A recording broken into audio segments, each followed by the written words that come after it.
Olá, boa noite. Agora são 1h35. Bem-vindos a mais uma edição do Jornal Toda Hora. Acompanhe comigo as notícias dessa madrugada. Um brasileiro registrou o retorno de energia elétrica após quase 10 horas sem o fornecimento em Barcelona. Os moradores comemoraram aos gritos a retomada do serviço. Um brasileiro que vive há 10 anos em Barcelona, na Espanha, flagrou o retorno da energia elétrica na principal cidade da região da Catalunha após quase 10 horas sem fornecimento.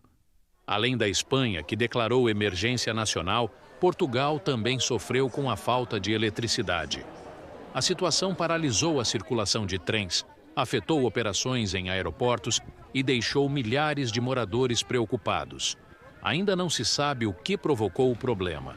O hispano-brasileiro disse que visitava o escritório de um cliente, no momento em que o apagão começou. Ele precisou pegar uma motocicleta emprestada de um amigo para conseguir voltar ao apartamento onde mora com a esposa e os 2 filhos do casal.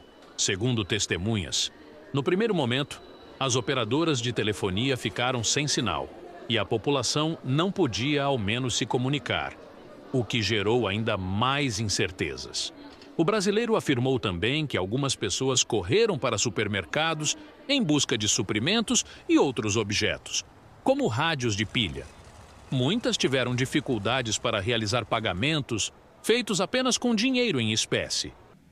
O Partido Liberal venceu as eleições legislativas no Canadá, após uma campanha marcada pelas ameaças do presidente dos Estados Unidos, Donald Trump.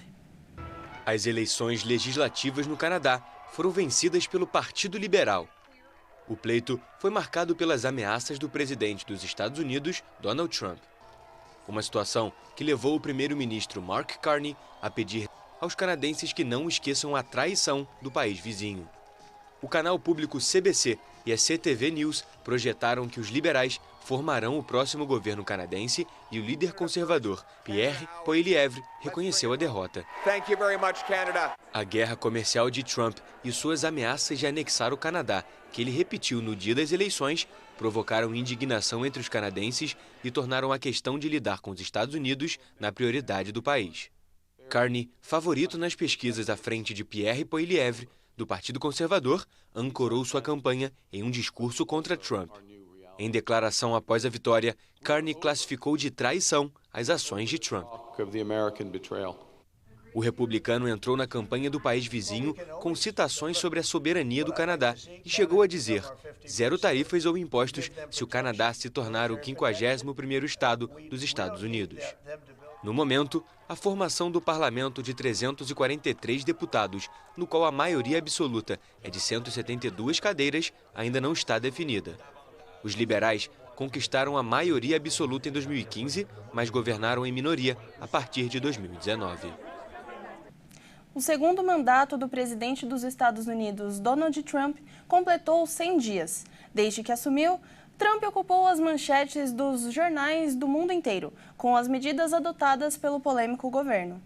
Desde que voltou à Casa Branca, o presidente Donald Trump revirou a política externa dos Estados Unidos, sacudiu os mercados financeiros e transformou o Salão Oval no cenário de uma sucessão de acontecimentos. Logo no dia da posse, em 20 de janeiro, Trump assinou um recorde de 26 decretos. As primeiras medidas já deram o tom do novo mandato, com a saída dos Estados Unidos da Organização Mundial da Saúde, as prisões e deportações de imigrantes ilegais e o perdão aos agitadores que invadiram o Capitólio, sede do Legislativo americano, 4 anos antes. Em fevereiro, em reunião com o primeiro-ministro israelense, Benjamin Netanyahu, o republicano disse que os Estados Unidos poderiam controlar a faixa de Gaza e o território devastado pela guerra, lar de mais de 2 milhões de palestinos, poderia se tornar a Riviera do Oriente Médio. Em março, o magnata cortou bilhões de dólares em fundos federais para instituições tradicionais como Columbia e Harvard e voltou a reforçar os comentários de que os Estados Estados Unidos precisam da Groenlândia e não descartou o uso da força para tomar a ilha, um território autônomo dinamarquês. No início de abril, Donald Trump iniciou a guerra tarifária contra dezenas de países, tanto aliados quanto rivais, acusando-os de tirar vantagem dos Estados Unidos e levando muitos afetados a adotarem aumentos de taxas retaliatórios. A crise sacudiu os mercados globais, fez o preço do ouro disparar e afetou o valor do dólar. O segundo mandato de Trump deve durar 4 anos, mas o republicano já afirmou que pode tentar permanecer no comando dos Estados Unidos por mais tempo.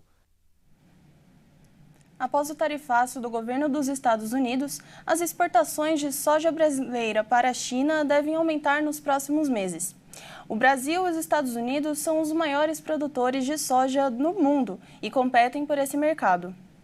A agência de notícias Bloomberg informou que o governo chinês disse que os grãos produzidos pelos Estados Unidos, como a soja, o milho e o sorgo, podem ser facilmente substituídos e não haverá muito impacto no fornecimento de cereais ao país asiático. Depois do anúncio do tarifaço de Trump, que impôs taxas de importação a diversos parceiros comerciais dos Estados Unidos, a exportação de soja brasileira para a China devem aumentar em abril. O Brasil e os Estados Unidos são os maiores produtores de soja do mundo e competem por este mercado. E quem está ocupando o espaço do mercado norte-americano na China é o Brasil, maior exportador de soja para a China. De acordo com uma emissora estatal chinesa, cerca de 40 navios com soja brasileira devem atracar no porto chinês de Zhoushan em abril, um aumento de 32% em relação ao ano passado. Para a China, as tarifas chegam até 245%. Como resposta, Pequim taxou em 125% as importações americanas. Esta edição do Jornal Toda Hora fica por aqui. Caso você perdeu alguma notícia, acesse o nosso canal no YouTube. Nos encontraremos na próxima edição às 2h50. Até logo!